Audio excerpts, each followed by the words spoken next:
Hi అండి. So, so గత వీడియోకి ఇది కొనసాగింపు.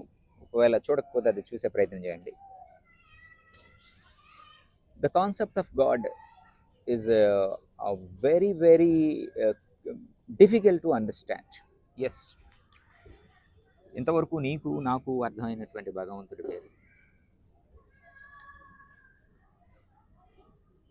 భగవంతుడు ఒక పటానికో, ఒక గుడికో, లేకపోతే ఒకనొక గురుద్వారకో, లేదా మరొక దానికో సంబంధించినటువంటి అంశం కానే కాదు.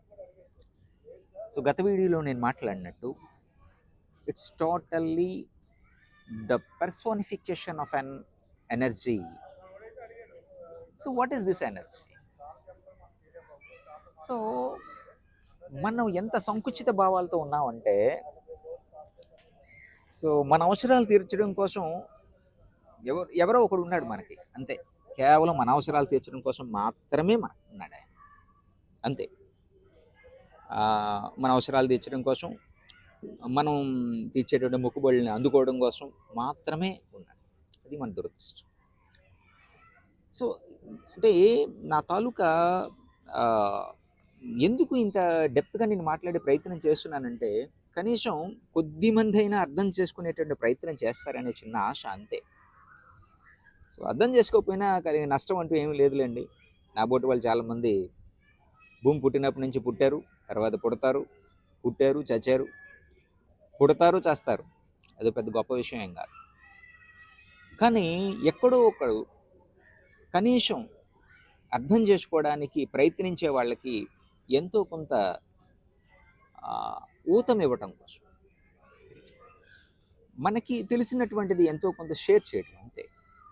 So what ever it may be, ఇక్కడ ఏంటంటే, ఎప్పుడైతే నువ్వు ద పర్సోనిఫికేషన్ ఆఫ్ అన్ ఎనర్జీగా ఒక భగవంతుడని కాన్సెప్ట్ని నువ్వు తీసుకుంటావో, so you merged with universe, not this world.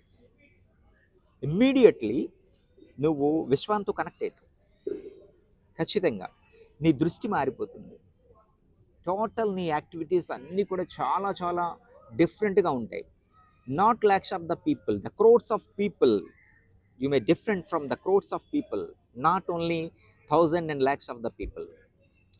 ఎందుకంటే, సో ఇది ఒక వైడర్ కాన్సెప్ట్ అనే కంటే ఇది two intellectual concept, too much intellectual concept. ఉపయోగం ఏమిటండి కదా? ఇక్కడ అందరికీ వచ్చే క్వశ్చన్ అదే కదా. లాభం ఎంతో కొంత ఉంటే కానీ మనం ఏది కూడా ఫాలో కాం కదా. సో దానికోసం మనం తర్వాత మాట్లాడుకునే ప్రయత్నం చేద్దాం.